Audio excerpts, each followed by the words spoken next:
থাইকাও পার পাবেন না। প্রিয় ভাইয়েরা, জুলাই পরবর্তী সময়ে যারা আমাদের ভাইদেরকে হত্যা করেছে তাদেরকে কারা জামিন দিয়েছে আমরা জানি।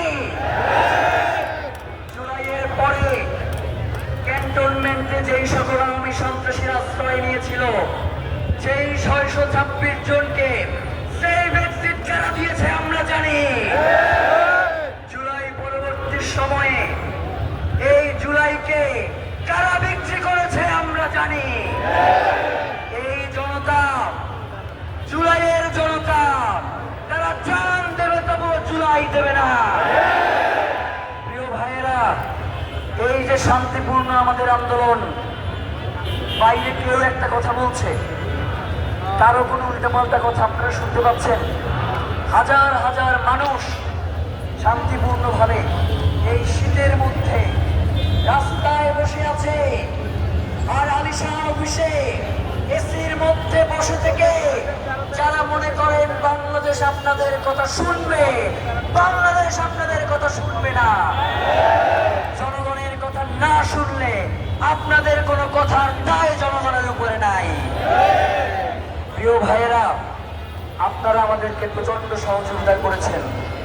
আমার মা বোনেরা এখানে আমাদেরকে প্রচন্ড সহযোগিতা করে যাচ্ছেন। এখন পর্যন্ত আপনারা এসে আমাদের মাথায় হাত বুলিয়ে দিচ্ছেন, আমাদেরকে দোয়া করতেছেন, বাবা কোনোভাবেই যাতে এই আন্দোলন না থামে। আমরা আপনাদেরকে জানাতে চাই, শহীদ ওসমান হাদির হত্যার বিচার না হওয়া পর্যন্ত এই রাজপথ ছেড়ে আমরা কোথাও যাব না। আমাদেরকে যদি 1 মাসও থাকতে হয় এই রাজপথে আমরা থাকবো, আমরা নড়ছি না।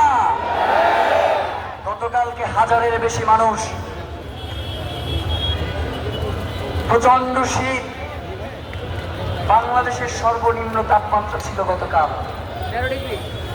কম্বলেও কোনো কাজ হয় নাই, বাসার মধ্যে বদ্ধ রুমে শীতে কম্বল গায়ে দিয়েও তারা কাঁপাকাঁপি করছে।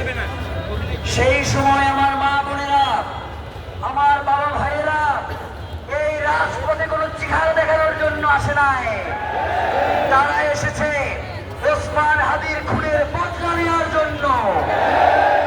এখানে অনেকেই আছে যারা ওসমান হাদিকে কোনোদিন সরাসরি দেখে নাই। এখানে অনেকেই আছে যারা মৃত্যুর আগ পর্যন্ত ওসমান হাদিকে চিনত না। আজকে তারা এখানে এসেছে শুধু ওসমান হাদির হওয়ার জন্য নয়, তারা এক একজন ওসমান হাদি হয়ে এখানে এসেছে। সুতরাং তাদেরকে কোনোভাবেই এই জায়গা থেকে নড়ানো যাবে না। স্লোগান কি হবে? স্লোগান কি হবে? তার আগে একটা বিনীত অনুরোধ করি, গতকালকেও বলছি আজকেও বলি, এইখানে কোনো ব্যানারের রাজনীতি চলবে না। চলবে? অন্য কোনো ভিন্ন ব্যানার এইখানে থাকতে পারবে? বাংলাদেশের পতাকা